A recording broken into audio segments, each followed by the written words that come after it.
Our rentals. Our rentals last year accounted for about 60% of our income. We are going to lose the income from the Cana Church, as Reverend Karen mentioned. So we have the actual income from last year of 35,280. The budget for 2026, to explain that, that is just left over for 2026. We will be losing them except for that amount. But we are going to be seeing some new faces in the church, another Brazilian church, Amuna.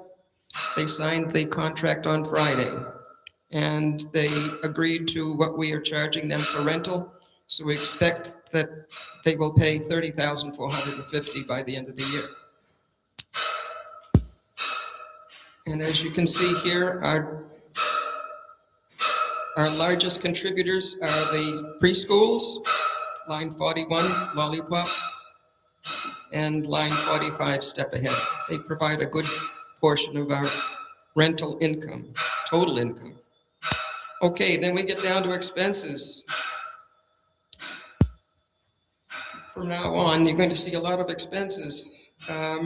This first grouping is our staff salaries, as well as some of the taxes that have to be paid to the government. Our administration pastor, line 66, having to do with paying our pastor for the coming year. Next page, page 15, operations facility, all the things it takes to keep this building running. A big chunk of it is our cleaning services. We're going to be reevaluating Stefco to see if they will be continuing with their cleaning service. They charge us a lot, $48,000 was budgeted for last year. Heating oil, of course, is a big chunk, although I'm kind of surprised that we haven't spent more there. But we do have a service that takes care of our burner on a regular basis. One of them is line 87, water treatment boiler, the Metro. And I believe there are other companies too that show up to help keep our boiler going, both for heat and hot water. Although that's the gas and hot water, I take that back. Property maintenance, line 93. Our improvements, good portion was taken up with the roof repair in 2024.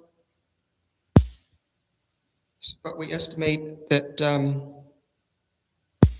property maintenance will hopefully stay around $35,000 for this year. And then you can see line 95.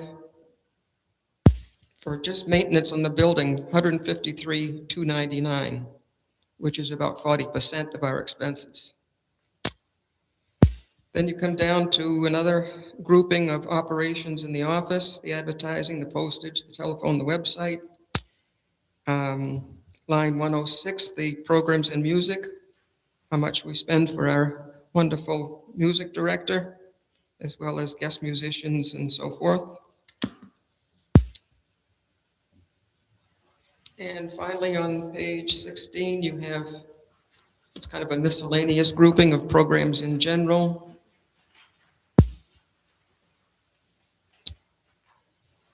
So we come down to line 134, total expenses. So the total expenses for last year, actual, $427,736.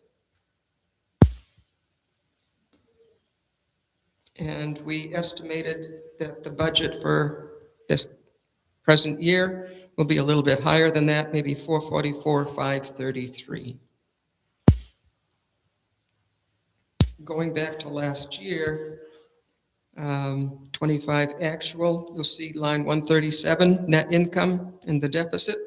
If you subtract 427,736, and let's see, the income was 342,473, you get a negative number of 85,263.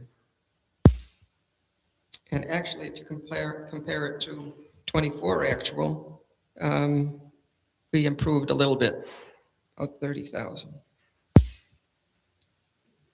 But we're not really complete because we do have, as Craig was saying, we do have investments with UBS. And portfolio growth last year was 45,000. Investments were good last year, better than the 2 previous years. So when you add that to that negative number, net income deficit that we had from line 137, we come down to still a deficit, but the deficit is, decreased by about 50,000, so it's 37,608. But as far as budget goes, when we figure out the budget, we do not include our investments because we just don't know. We also don't include the deficit reduction. See that other line? It's just around that blue horizontal line, deficit reduction. We do not include that in our estimates either. So hopefully our UBS investments will continue to be good, and as well as receiving deficit reduction as well from our donations. So that 159 is quite high, but hopefully it'll be a lot less by the end of this year. Any questions? I know we've gone through it quite fast, but